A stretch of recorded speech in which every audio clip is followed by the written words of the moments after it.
가죽이 늘어났다는 소리는 굉장히 안 좋은 거예요. 그것을 어떻게 축소시키느냐가 중요한 것인데, 사실상 피부가 축소하는 것은 굉장히 어려워요. 이제 수술을 하던가 이래야 되는데, 자연적으로 축소시키는 방법을 제가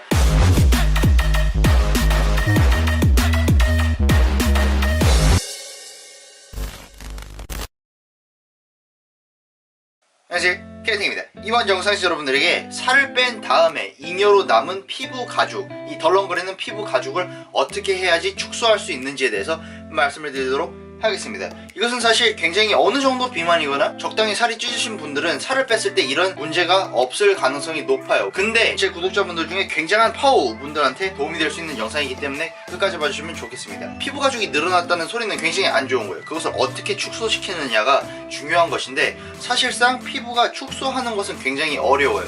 이제 수술을 하던가 이래야 되는데, 자연적으로 축소가 가능한 부분을 말씀을 드리려고 하는데, 일단은 세 가지 항목이 있어요. 피부 살이 늘어나가지고 덜렁거리는데 이것이 축소가 가능한지 안 가능한지에 대해서. 첫 번째 같은 경우는 나이고, 두 번째 같은 경우는 얼마나 지방이 몸에 쌓였던 사람인지, 그리고 세 번째 같은 경우는 이 지방층을 얼마나 오랫동안 몸 안에 지니고 있었는지가, 이 세 가지 항목이 굉장히 중요해요. 그리고 이 세 가지는 적으면 적을수록 좋다는 말씀을 드릴게요. 무슨 말이냐, 나이가 적으면 적을수록 피부가 축소할 수 있는 확률이 더 높아지고요. 두 번째 같은 경우는 몸 안에 지니고 있던 지방이 별로 없었던 사람일수록 피부가 축소할 가능이 높고요. 그리고 세 번째는 파워로 활동했던 기간이 적으면 적을수록 피부가 더 잘 축소한다는 말씀을 드리도록 하겠습니다. 사실상 저희 구독자분들이나 대체적으로 한국인 분들은 뭐 이제 외국에서 보는, TV에서 인터넷에서 보는 외국인들, 굉장한 파워들, 이제 저 사람을 봤을 때 저 사람은 걸어다니기보다 좀 더 굴러다닐 것 같다, 이런 비주얼의 사람들은 없어요, 사실상 한국에서는. 그래서 많은 부분 수술을 하지 않아도 자연적으로 흐물거리는 피부 가죽을 원상태로 복귀시킬 수 있는데,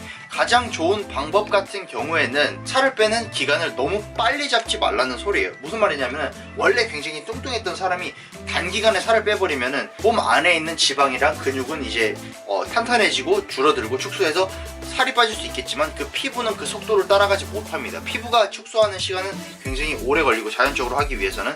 그렇기 때문에 빨리 살을 빼면은 그 속도를 못 따라잡기 때문에 이 안에 공간이 생겨서 배에 있는 피부 가죽이나 이런 가죽들이 헐렁거릴 수 있다는 말씀을 드리도록 하겠습니다. 두 번째 같은 경우에는 사실상 살을 그만큼 찌웠으면은 피부가 늘어나고 어느 정도 흐물거리는 것은 감수를 해야 됩니다. 왜냐면은 이것은 본인이 초래한 거라고 보시면 돼요. 자연적으로 피부 가죽이 허물거리는 것을 원상태로 복귀시킬 수 있다고 말씀을 드렸지만은, 어느 정도의 비만 임계점을 달했으면은 거기서 다시 원상태로 가는 것은 굉장히 어려워요. 왜냐면 원래 본인의 피부 가죽이 이거였어요, 비만이기 전에.